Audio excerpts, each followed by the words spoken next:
Foot.fr, fournisseur officiel de football.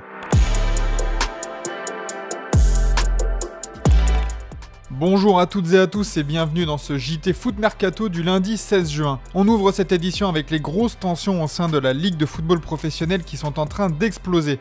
Et une nouvelle fois au cœur des problèmes, on retrouve la santé économique des clubs en grand danger depuis l'épisode des droits TV l'été dernier. Le gros point chaud de ces tensions réside dans la proposition de loi du Sénat voulant réguler la répartition des dotations de fin de saison. La proposition de loi suggère de plafonner la différence entre le premier et le dernier. Cette proposition de loi suggère par exemple que le PSG touche 3 fois plus de dotations au total que le dernier, une grande différence comparée à ces dernières saisons où le PSG touchait jusqu'à 8 fois le montant gagné par le moins bien loti de Ligue 1. Une proposition qui fait évidemment enrager les grosses écuries de Ligue 1 qui ont tenté de faire pression pour faire retirer cette loi, en vain. L'atmosphère reste donc très tendue entre les gros et les petits de notre championnat, et autre point de tension, la nouvelle volonté des clubs de voir le siège de la LFP vendu. Dans le but de réaliser des économies, beaucoup de clubs militent pour la vente du nouveau siège de l'instance situé dans le 17e arrondissement de Paris, inauguré il y a quelques mois. L'équipe révèle aussi qu'un président aurait lâché au cours d'un collège de Ligue 1 compte tenu de nos difficultés. Il n'est pas adapté, la folie des grandeurs c'est fini. Pour rappel, le bâtiment a été acheté et rénové à hauteur de 127 millions d'euros,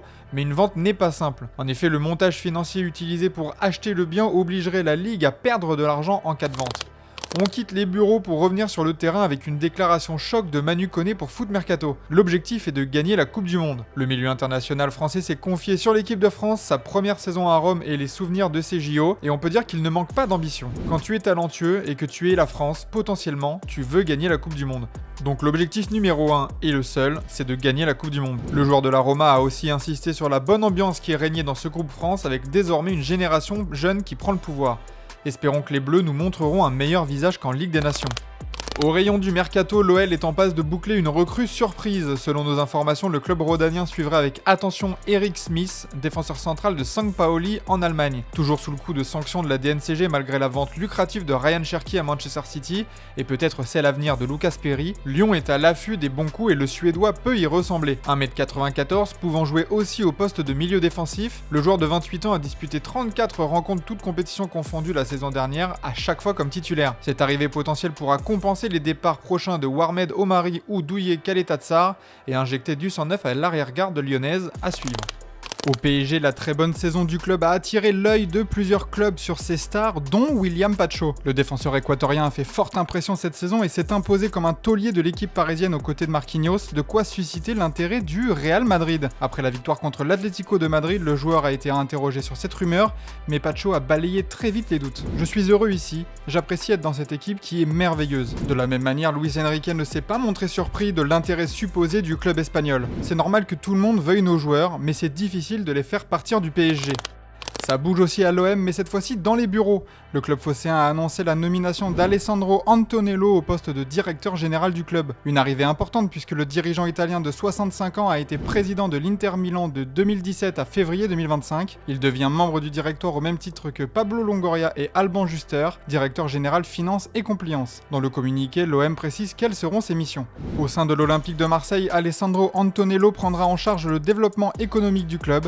Il conduira la stratégie d'augmentation et de diversification des revenus, veillera à valoriser pleinement le potentiel de l'Orange Vélodrome, à accélérer la transformation digitale du club et à renforcer le rayonnement international de la marque OM dans une logique de gestion durable et responsable. De son côté, l'intéressé a avoué ressentir un immense honneur et de la fierté de rejoindre un club aussi emblématique.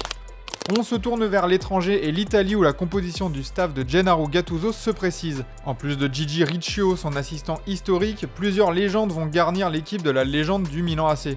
Gianluigi Buffon va garder son rôle de chef de la délégation italienne, tandis qu'Andrea Barzagli et Leonardo Bonucci, deux anciens défenseurs internationaux, intègrent le staff. Cesare Prandelli, ancien sélectionneur de la Squadra Azzurra, assumera le rôle de directeur technique avec pour mission de dénicher les jeunes talents et de les adapter aux besoins de l'équipe nationale senior.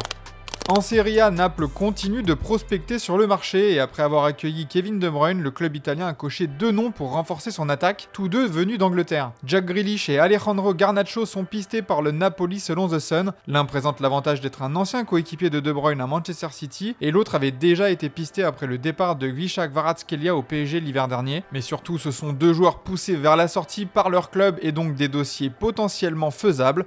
Il faut maintenant faire un choix.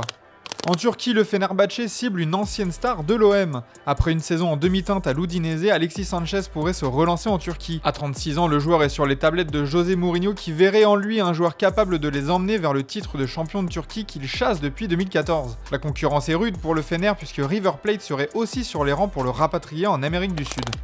À Barcelone, le feuilleton Ter Stegen continue, mais on en sait plus sur l'offre de Galatasaray pour le gardien allemand. Le club stambouliote verrait en lui le remplaçant idéal de Fernando Muslera et selon le média turc Fanatic, Ter Stegen se serait mis d'accord avec le club sur un contrat à venir. Un salaire de 5 millions d'euros par saison est évoqué, et surtout une place de titulaire qui lui est promise dans une équipe évoluant en Ligue des Champions la saison prochaine, un critère extrêmement important en vue de la Coupe du Monde 2026. Attention cependant, selon la presse espagnole, le destin du joueur serait tout autre. Selon Partidazo de Cope, le gardien du FC Barcelone ne quittera pas la Catalogne cet été. Le média espagnol affirme aussi que Ter Stegen ne compte pas résilier son contrat et qu'aucune offre des clubs mentionnés dans la presse européenne n'a été acceptée par le Barça.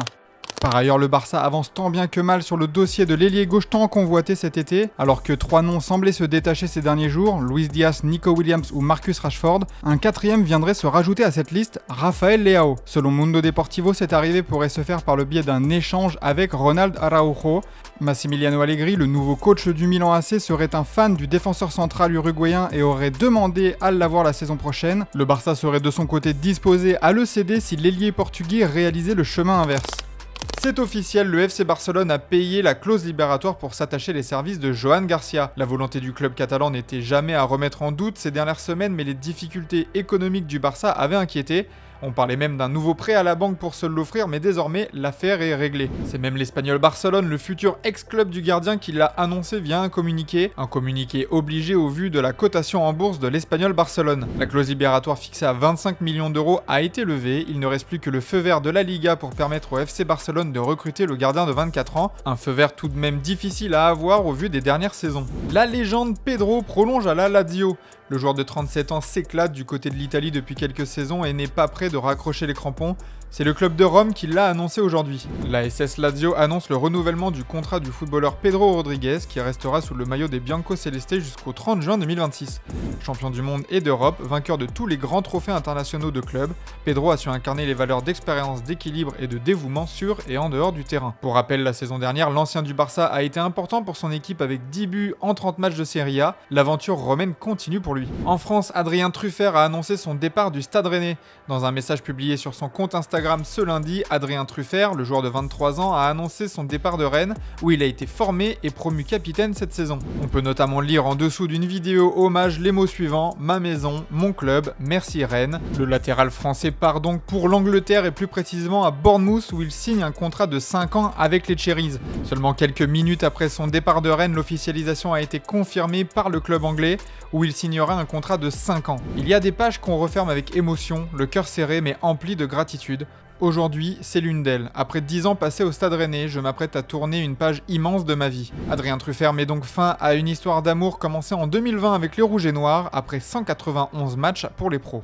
Dans le même temps, le Stade Rennais a annoncé la prolongation d'un grand espoir du club, Nordan Mukiele. L'attaquant de 19 ans avait signé son premier contrat professionnel avec le club breton en mars 2024 et a convaincu les dirigeants de miser sur lui après de bonnes performances en National 3.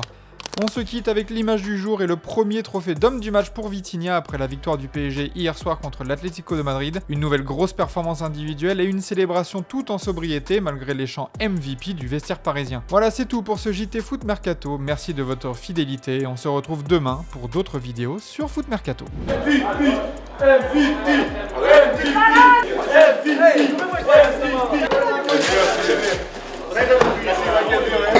Attention.